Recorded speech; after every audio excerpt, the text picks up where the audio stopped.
Hey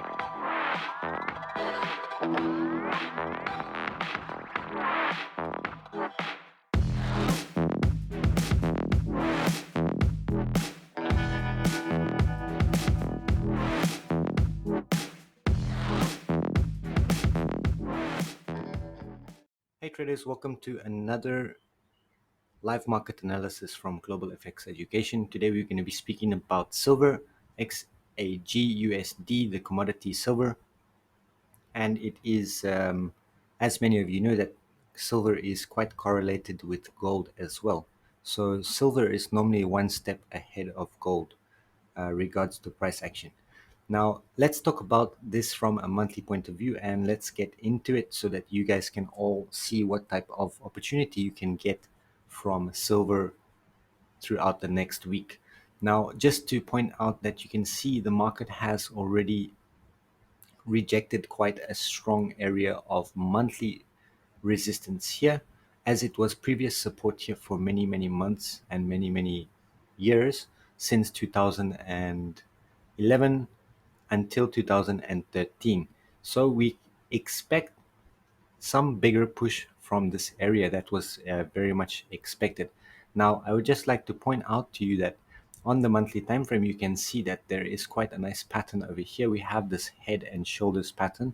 That's why we have this quite big push to the downside from a monthly point of view.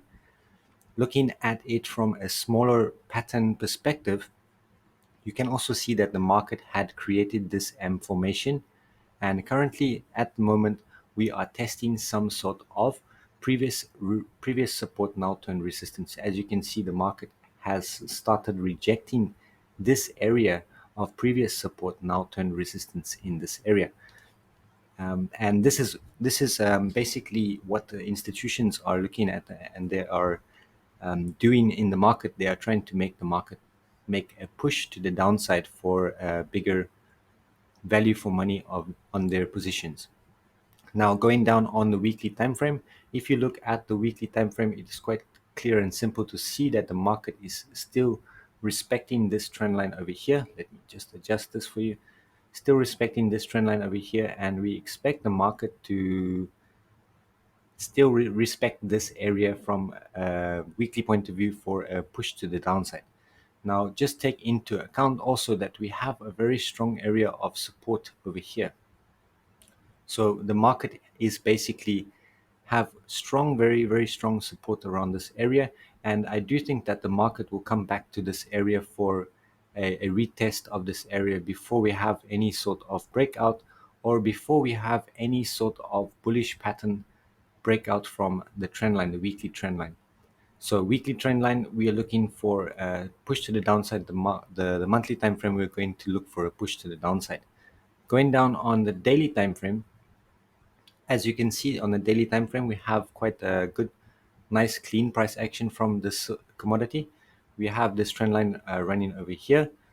The market created this high over here, then created a lower high, and we expect the market again to create a low high for a bigger push to the downside to our support area on the weekly. So I will just mark the support area again on the weekly.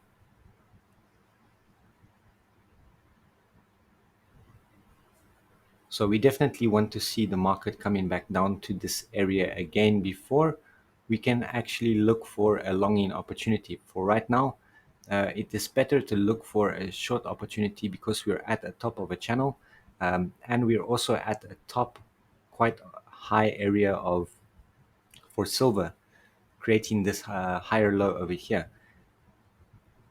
After this, let's look at the 4-hour time frame and let's check what we can find on the 4-hour time frame. Now, on the 4-hour time frame, the price action is very interesting. We have this left shoulder over here, we have the head over here, and we possibly have this right shoulder here. So there is a possibility that the market can create a head and shoulders pattern to actually give us this push to the downside that we need from silver. Also take into account that the market has not yet broken any structure from a price action point of view. Once the market will create some sort of break of this trend line, then only will I be looking for an opportunity to short the silver and looking for a long-term, not long-term, but looking for a nice sell to our support area that I've already pointed out on the monthly. Let me mark it again for you so that it's easy for you guys to understand and easy for you guys to see. So this is the area that we're looking for. So once the market has already broken out from this trend line over here, then with a low risk reward, you can actually start looking for a shorting opportunity and take this trade to the downside for a nice risk reward trade. I hope that this analysis was good for you. I hope that you understood the analysis as well. And I hope it was educational for you so that you can profit off it and also learn from these types of moves in the market that you can see when watching my analysis. Thank you very much for your time, and I will see you guys in the next analysis. Don't forget to hit the like and subscribe button, and you can get a notification every time I upload a video. It will help you to follow these analysis very easily, and you can get more educational information and content on my YouTube channel. God bless. See you guys again.